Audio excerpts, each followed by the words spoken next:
to dispel the lie that if you knew me, you would reject me, or if you really knew me, you wouldn't like me. And man, that's the secret sauce of this thing. If you really want to tackle those deep woundings of sex addiction, well, that's it. We have to do it in community because sex addiction, as you and I know, is an intimacy problem, not a sex problem.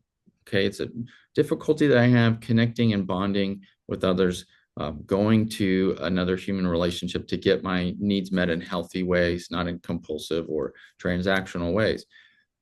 So what better way to encounter that wounding than in community, in a tight, open, vulnerable community? We say vulnerability plus authenticity equals intimacy. Yeah. And if I can work in that way and towards that goal, then yeah, we're really going after the root of what sex addiction really is. One of the conversations I've had with a couple of my groups lately is that conversation about secrets. Mm. And what I hear you talking about that, which is that piece of, as an addict, if we're holding on to secrets and we haven't put everything on the table and we've still got those pieces that I feel cringy about that I haven't told anybody, when people lean in and say, hey, good job. Hey, I'm so glad that you're my support. Hey, I'm so glad that you're my partner. When we get those beautiful, positive regards, there's that voice that just automatically shows up in the back of your head that kind of discounts it with the, yeah, but if you knew this, I don't know that you would say that.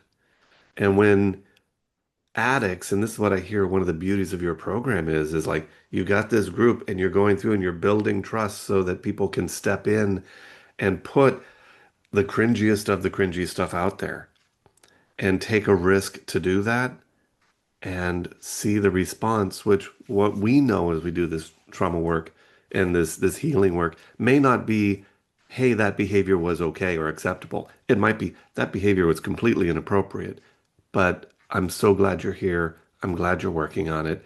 I'm glad that you're a part of this process. I value you.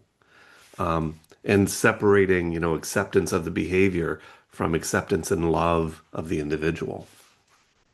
100%. I mean, well said. I mean, if I have, when we say, and you've heard this, I'm sure, we're as sick as our secrets.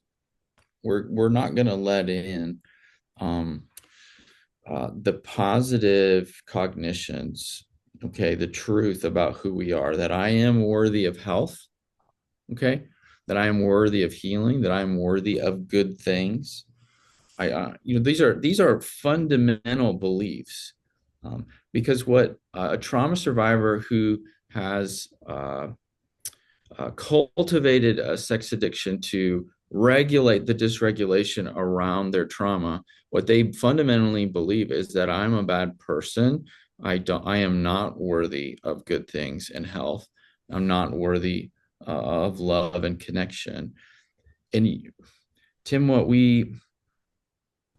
we work so hard in this field is because we believe that folks stuck in sexual addiction um, are worthy of looking at life outside of the pinhole of just sexual experience and moving from one sexual experience to the next.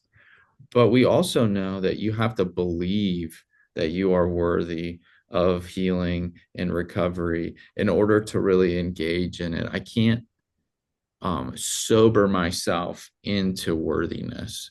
Yeah. I have to pursue recovery and sobriety from a place of worthiness. And um, that's that uphill battle against all those negative beliefs that you're talking about, that are these fly swatters that are going to, ping pong paddles that are going to deflect any kinds of affirmation that's coming my way from anyone in my life.